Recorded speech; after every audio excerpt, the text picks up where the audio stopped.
we're going to look at populations here: toddlers, preschool children, adults, adolescents and young adults, people with cognitive impairments, older adults, and fluent augmented communicators.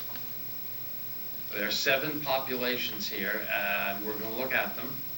And let's go to the first one, is the vocabulary of toddlers. This is a study that was published in AAC in 2003, that's an error there, by Mayor Benaji, who is assistant professor of speech-language pathology at Louisiana State University. She is now with the New Orleans public school system. I don't believe she's still at Louisiana State, but this was a study she did somewhat in answer to my challenge. Quite a few years ago, Mayor heard me saying that the language of children, the real language of children, has very little to do with the language we put in communication aids. And so she wanted to do this, and she did it very formally. And 50 toddlers between the ages of 2 and 3, 34 girls, 16 boys. The fact that there are almost twice as many girls as boys was mitigated by the fact that 4 of the young boys had parents who wouldn't sign the release forms. But I believe there was also another selection criterion, is that in 2- and 3-year-old children, sometimes boys don't have a lot to say. So, but they picked 34 girls who had a lot to say and 20 boys, and 4 of the boys couldn't participate. Okay, a variety of 2 to 3 word utterances, spontaneously initiated interaction, maintained interaction by taking turns, terminated interaction appropriately, consistently followed simple 1-step directives and some 2-step directives. And here are the cute kids. These children were in nursery nursery schools or daycare programs within the metropolitan area of New Orleans, and in fact 3 of the settings were in the suburb called Metairie, if you're familiar with that area. It's a very large suburb just north of New Orleans. Okay, at least 1 free play and 1 snack time activity, instruction provided by a teacher or teacher's aide, organized by centers, classroom schedule provided small and large group activities. Some activities were led by an adult, others were child-directed. Here's the apparatus. There's a red sash here, and the red sash mounted the Radio Shack tape recorder. The microphone was mounted on the collar. The 4 little boys whose parents wouldn't sign the permission forms went ballistic on the day that they were doing on the days that they were doing these, and so they had to put sashes on them too. And I mean, they're so cute, and you can just see them, you know. And Tommy, you don't get a sash, and your red skin.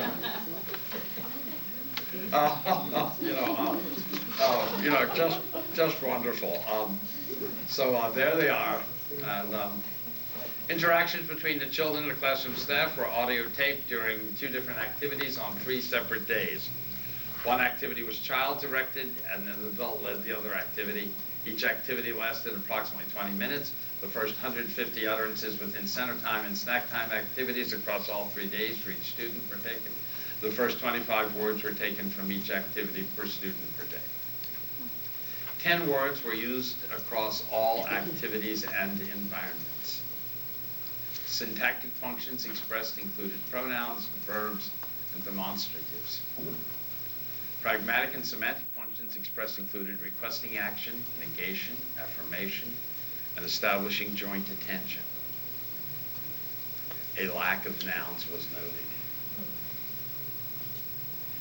Here is the toddler vocabulary, and you have it here for you.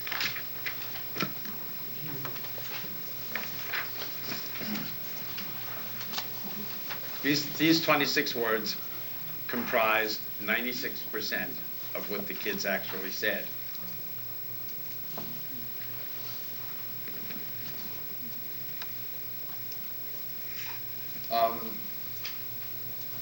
I mean, none of these words are surprising if you've been around children. I mean, there's I and my and mine. You know, that's there too, you know. But I think this is very interesting because I'm going to mount a hypothesis here that we tell each other and we write that we should use high motivation words.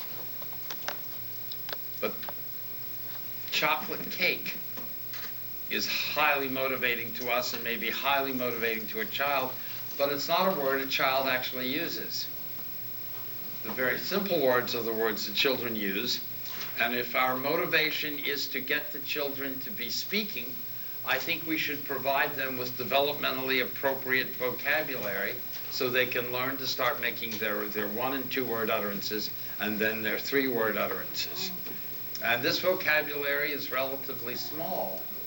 I think we shy away from this vocabulary because we have an iconicity or a picture-producing model in our minds. We want to make it concrete. Is concrete about the nicest thing you can say for a graphic? Oh, I would come up and don't use that graphic. It's too concrete. I mean, that's not what we say, is it now? I mean, the more concrete it is, the better off for us. And when you're encoding vocabulary like this, our usual barometers for what makes up good vocabulary, our usual measures, well, if they're based on iconicity, may lead us in another direction from the vocabulary kids actually use. Look at the morphology. All done. Now, of course, that's not contrastive, but that's an irregular past participle. Mine, go, it is. By the way, it is almost always the first pronoun children use, not I. Get it. You know, it, you know, fix it. They like it. Okay, there's the, and there's a, and in and on, and this is not a study of morphemes, but we can talk about that a little bit later. Okay.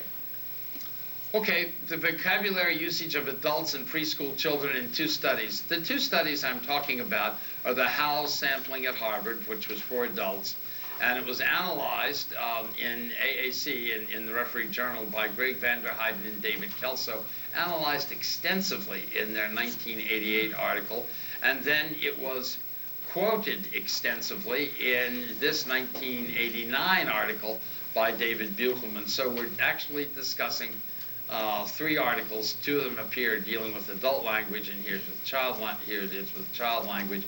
But they're all from the same article, and they're all in the same place, and so I put them together.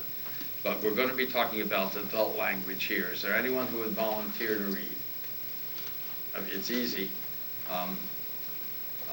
The most frequently occurring words of a sample account for 40 to 50% of the total words communicated, while the 100 most frequently occurring words accounted for 60% of the total sample. And this was from the Howells sampling done at Harvard. This was elicited speech. They showed people in veterans hospitals in Massachusetts, Rhode Island, and Long Island, 12 pictures. And they recorded their speech, and then they had graduate students type up these words. They did more than 250,000 words. And then they analyzed them, and they found that 50% of the total words, the 50 most frequently occurring words accounted for 40 to 50% of the total words, while the 100 most frequently occurring words accounted for 60% of the total sample. Wouldn't you like to know what those words are? When I did a project baptized by Caroline Musselwhite as Word Strategy, lo these many years ago, Howells was, the Howells list was our Bible. If it was in Howells, we wanted it. If it wasn't in Howells, we didn't care. That's how mix, pour, and stir got thrown out. Okay. Okay.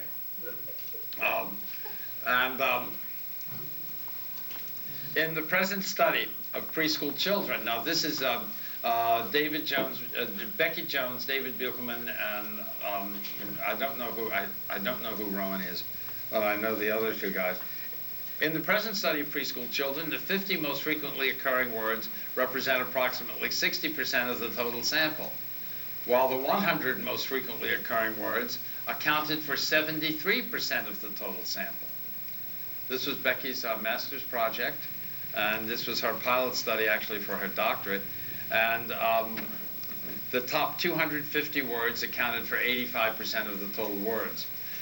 Sue Melandon at the University of Sydney has replicated this study with a graduate student named David Trembath, and she's come to the exact percentages that Becky Jones did. It's a remarkable replication, and they did it with preschool children, and I mean, it's remarkable dead bang. That study is also going to be in AAC. Okay, but the 250 word top accounted for 85% of the total words. Now we're going to take a look at another preschool study. This is Marvin, Buchelman, and Bilia, and this is Christine Marvin's doctoral dissertation. And you have all of these words with you. And right now, Gail Van Tatenhove, Russell Cross, and I are working on a program for limited children. And we're trying to base our vocabulary not on Hal's, but we're deeply relating to the Najee and Marvin as vocabulary roots for us. Okay, let's take a look at the A's. Now, of course, the only picture producer here, I think, is ant. And that's a bit of a lesson for us.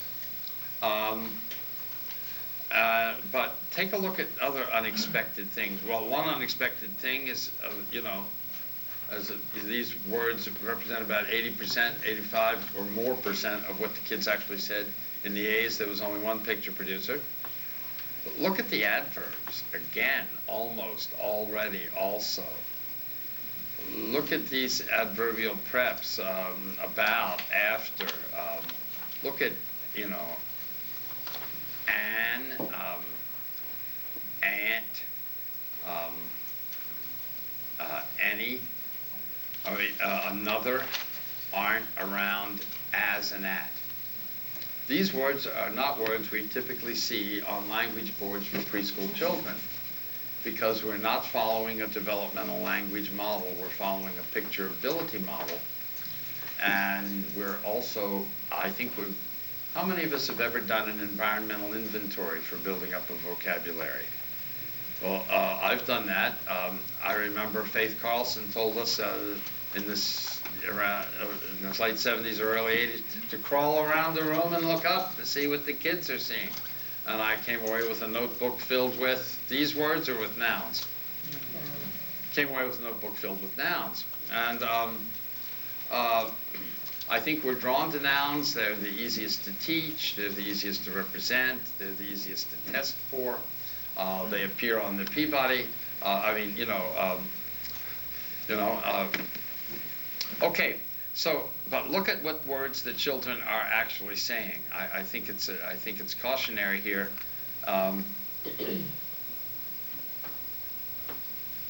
Here are the S words.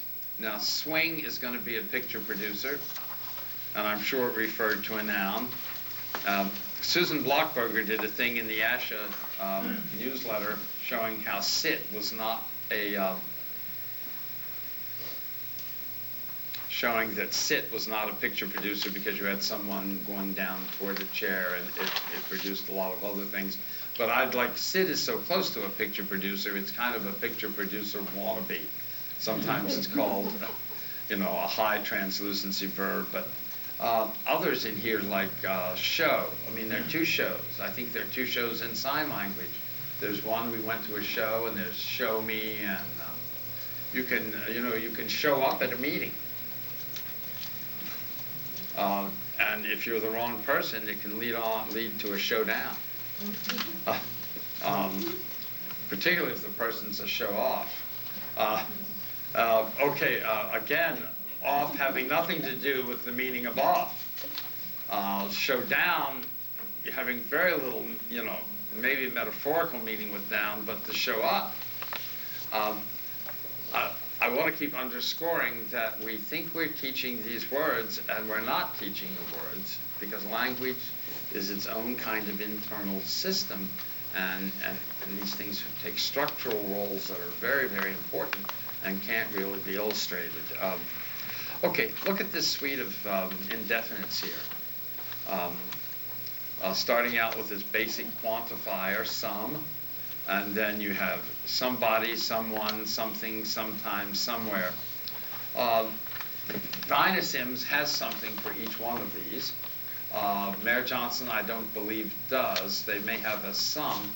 But in fact, we ignore these words because of their near impossibility to represent them concretely. But these words are, what are you going to do? Where are you going? Nowhere. What'd you do? Nothing. This is, these are the words of childhood, and little kids start using them, and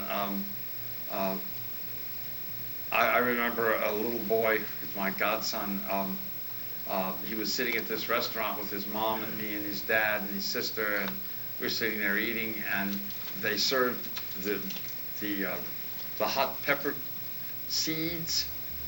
It was for spaghetti, and it was in the East Coast, and we had this bowl of hot pepper, and he was going like that.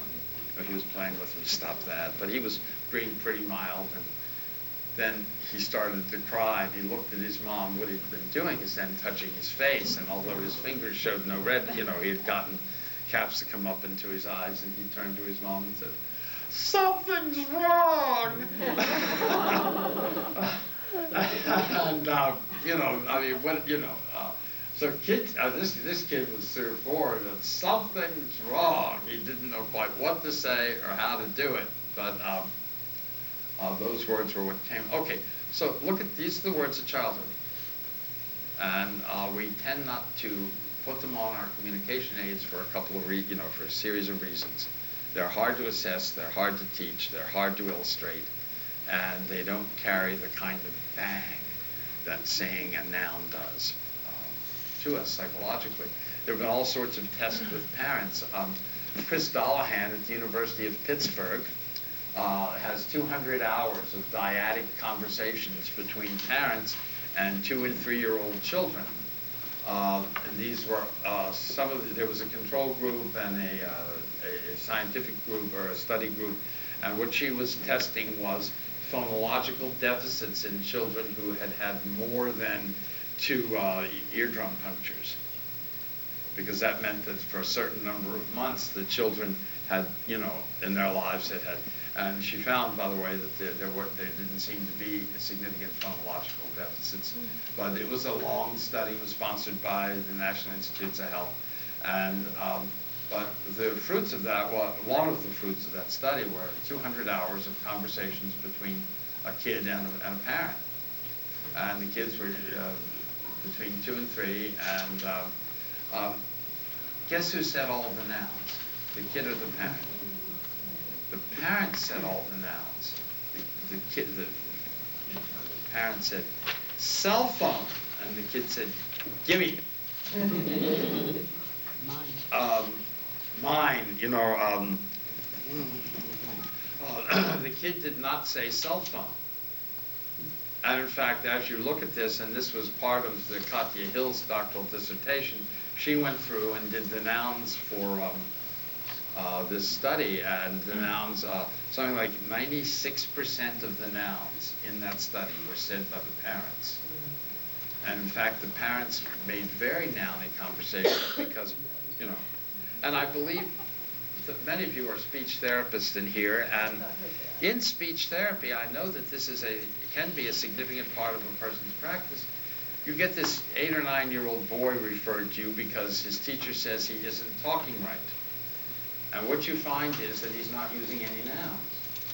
And so then you start peppering him with nouns, right? And then he comes around and starts using nouns, and then his whole language seems to free up.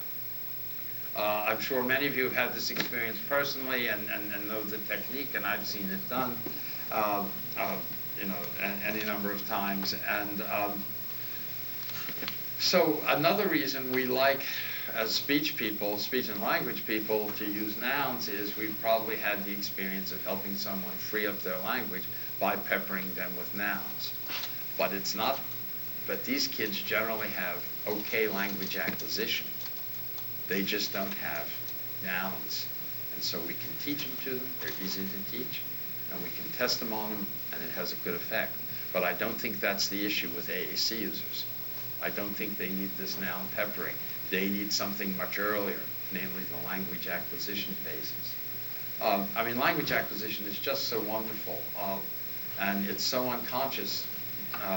We'll talk more about that, about its unconsciousness. Well, let me just say, I can tell you something about your language that you know and have never made an error on, but you don't know in a conscious sense. It's not in the part of the brain you use to memorize the continents and the oceans. It's in another part of your brain. It's in the language part of your brain, and it's not available to your conscious cogitation. Did you know that any is never used as a direct object of a verb unless the verb is a question in a question format or has a negative modifier? Do you want any? Yes, I'd like any. I don't want any. You can say, I don't want any, and do you want any? You can also say, do you want some? You know, okay, so I bet you didn't know that, but you knew it immaculately. I mean, people speaking English never make that error. I mean, I don't even think post-stroke people make that error. So there's this huge knowledge package up there about language, and by the way, we don't assess that, I don't think, when we do our normal assessment tools, because our normal assessment tools are an effort to find out things that are more in the continents and oceans part of our brain, namely the nouns. When my mother was 91, shortly after coming here, her therapist, her physical therapist, said she needed to take a Peabody. And I think Mother's language was not doing well, or something was starting to happen, I think. Mother did the Peabody, and she got them all right, and the woman said to me privately, except beaver. I'm pretty sure that's what the word was, and then walking down the hall, Mother was using her walker. Caroline and Froma know my mother, and she was not always a happy camper when subjected to something like this. And Mother was walking down the hall, and without any introduction, she looked at me and said, she didn't, you know, didn't look like a beaver to me.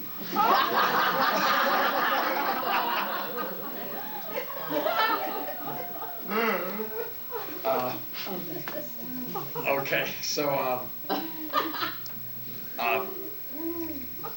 but, you know, we test on nouns because dementia starts coming in with it, you know, the loss of some of these nouns, but what our kids are about is not nouns, it's learning that any can't be used as a direct object.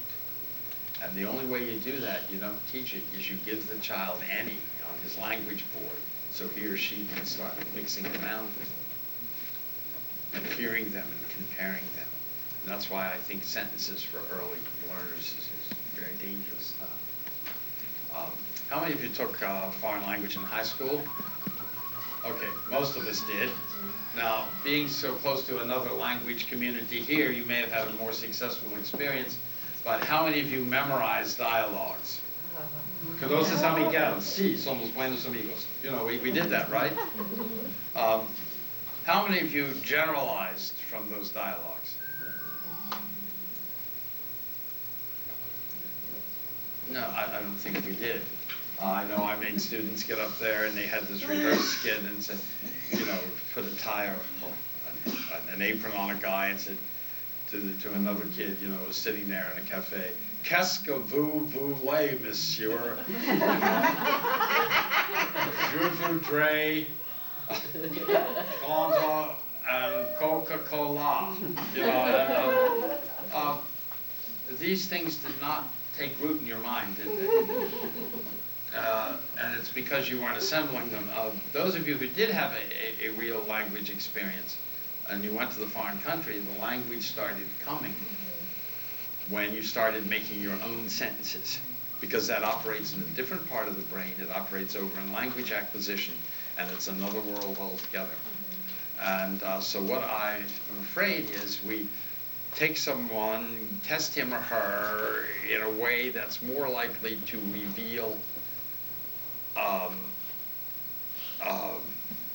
later learning abilities,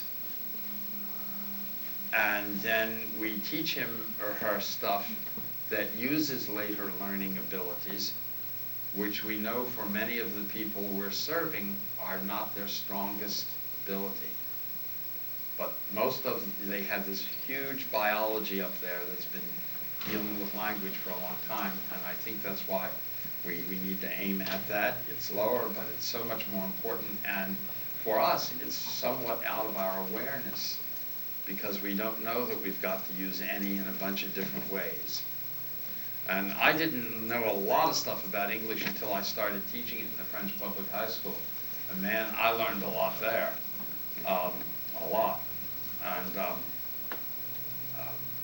okay, my students thought that do didn't have any meaning, that you just put it in front of a sentence to make it become a question. I eat in the cafeteria, you eat in the cafeteria. Do you eat in the cafeteria? You just put it in front of a sentence, it makes it a question. They had no idea that it was in fact a verb form. Well, okay. All right. So you know, look at these words. Stuff. We say stuff all the time. We don't put it on a language board.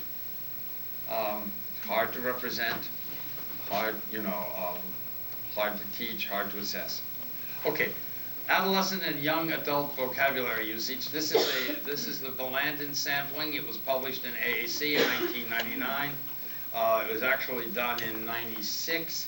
And these were conversational samples were collected from 34 non-disabled subjects across 4 work sites. The total sample was analyzed for core vocabulary and fringe vocabulary and the commonality of fringe vocabulary across topics. Other way, the definition that Blandin uses, anything that is in core vocabulary is fringe vocabulary. Okay. There was a small, stable core vocabulary of 347 words, which accounted for 78% of the conversational sample. And you have the Blandin corpus,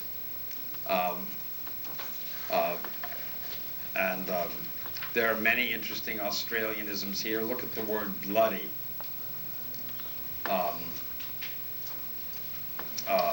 See it, bloody, down there in the B's. Notice how vivid our Aussie brothers and sisters are. Look in the F words.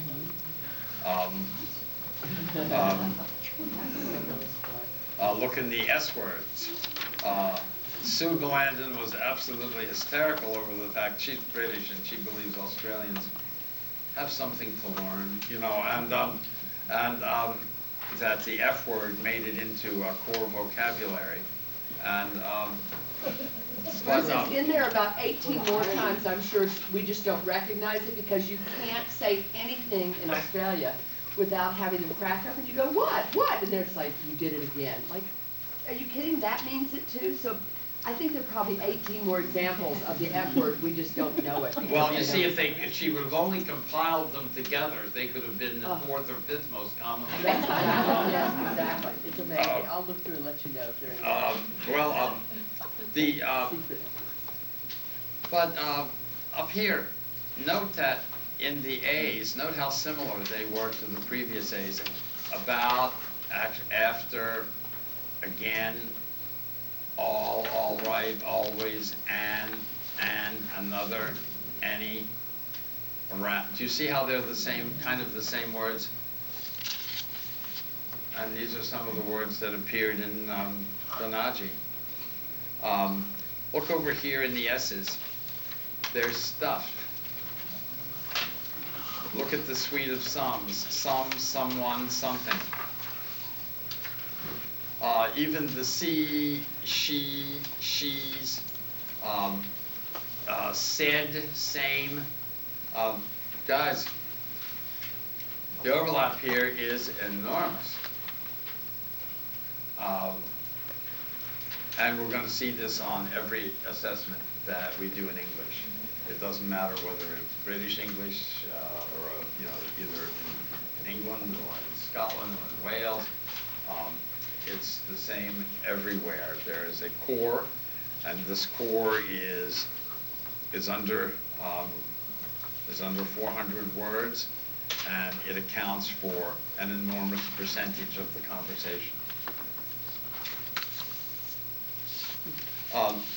More interesting here, the number of words from the composite core vocabulary contained in each of the 5 most frequently referenced topics. That means, in fact, Valandon did a topic analysis, and in fact finding 347, all 100% of the core words were used. In work, 99% were used. In food, even in food, 261 of the 75% of the words from back here were used. So you see, these words are there with you all day long, from topic to topic. I mean, look at these, 91%, 99%. This is enormous.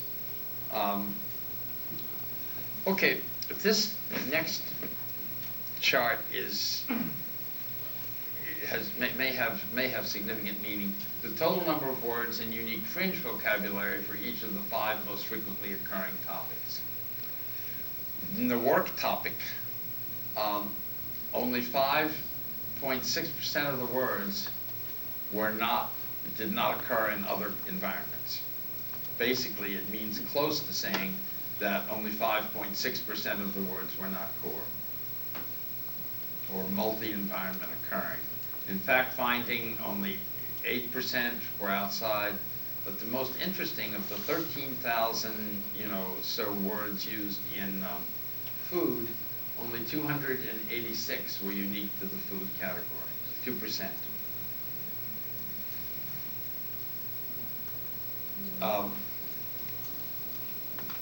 Now, let's take an imaginary trip today.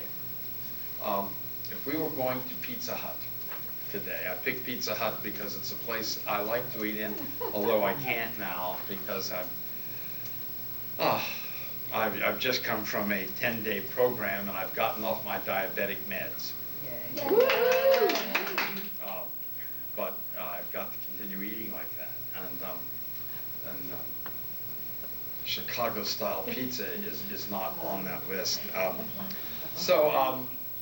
Okay, let's say we're going to a Pizza Hut, and let's say we were going to make up either a paper, a manual overlay for going to the Pizza Hut for a client, or we were going to do a page in an electronic system. What words would we want to have in there? Well, first we'd want to have a lot of the food items, wouldn't we? And then we'd want to have some of the command, please and thank you, as well as I want and can I. But let's see. I want, can I, napkin, maybe feed me or slow up feeding me, salads. What kind of toppings would we want? What? Dressing, salad dressing. You might want several of those. Let's name some toppings. Mushrooms, pepperoni, pineapple, sausage. Okay. I mean, we're getting them now. I mean, spinach. It wouldn't take us long to fill up a page with the the various commands, the pleases and the thank yous and the salts and the how much and salad bar and the salad dressings and the toppings and Coca-Cola and small, medium, or Coca Pepsi, small, medium, or large. You know, hand-tossed, personal pan, you know, pan pizza, you know, you can see the whole thing, and we'd go off to the, you know, we could then go off to Pizza Hut. And as a clinician, we would have felt quite satisfied that we'd made a serious effort here, and our client would be armed with what he or she needed. But now let's say that we're going to a Pizza Hut, and we're going to have lunch with a friend, and we're actually going to be, after we get seated, we're going to be there 42 minutes before we leave. What amount of time in our conversation, which would probably be unceasing, would the vocabulary from the domains we just discussed be used? I mean, what percentage? The words you would use would come from core vocabulary.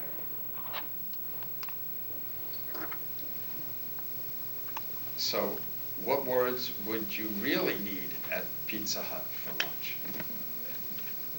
Core vocabulary.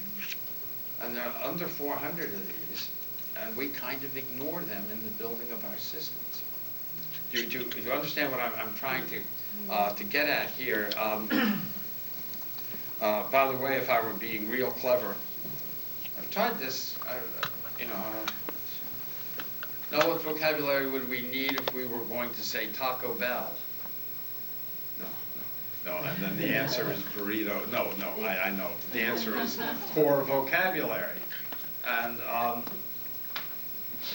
so I think this is very interesting that only 2% of the words in the food topic were words unique to the food topic. So far, we've looked at toddlers, preschool children. Toddlers was a Banaji study, preschool children. We did two, Buchelman, Jones and Rowan, and Marvin, Buchelman and Belia. We did adolescents, which was Banaji, which was adolescents and young adults, which was Landon, and we did adults, which was Howes. We have seen that more than 70% of the words used by these populations have come from a core of fewer than 350 words. We have also seen that 90% of these core words are not picture producers. Next, we are going to look at the vocabularies of special populations. Older adults, adolescents and adults with cognitive impairments, and fluent electronic augmented communicators. Okay. The vocabulary for these special populations shows the same pattern for core fringe ratios and for the absence of picture producers. Stewart, this is Sheila Stewart. She's at the National Children's Hospital or National Rehabilitation Hospital in DC. Stewart identified the vocabulary use patterns of 65 to 74-year-old and 75 to 85-year-old adults. Communication samples of routine conversations were collected from 2 cohorts of 10 individuals each, 5 men and 5 women, using voice-activated portable audio tape recorders. These were, where did Sheila Stewart find these? Well, she found them in a Methodist church in Lincoln, Nebraska. They were, you know, older people, and they volunteered, and they put the tape recorder, you know, the same kind of procedure. Okay. The frequency of word use patterns across the age cohorts is quite similar.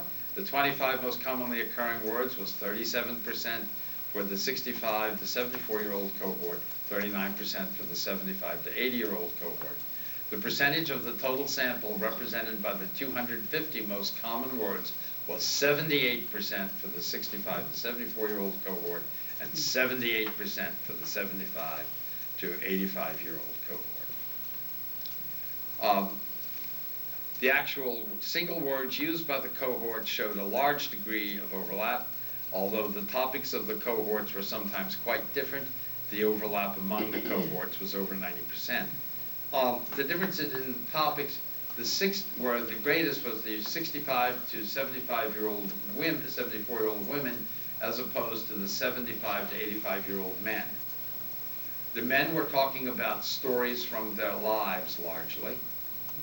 And the 65 to 74-year-old women were still involved with the rearing of their grandchildren. And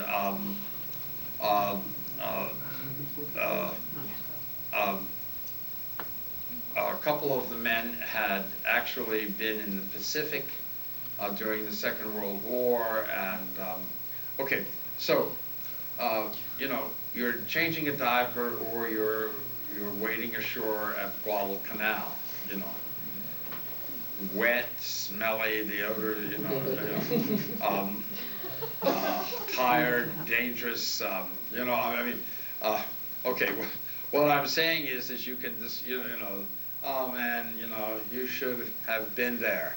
You know, you should have been there. It was awful. You know, they left them with me. You know, nobody was there but me. You know, I mean, it's, you know, one person is talking about being stuck with babysitting and having her daughter and son-in-law not come home until way late. And the other guy's talking about what it was like to be crouched down at Guadalcanal, but the words are the same. Just like I found at Westinghouse, it didn't matter whether we were talking about, you know, the water flowing for bathrooms, for, you know, inside the electrical plant, or whether we were talking about internally generated missiles. You know, the words are the same. Okay, here are the Stewart words. This is 174 most frequently occurring words. It's 72% of the total words. And take a look at the A's with me. And you have these words, of course.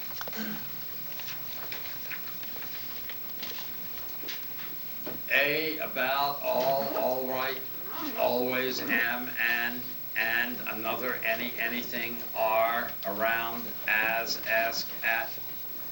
Guys, do you see how dead bang this is on the children's words?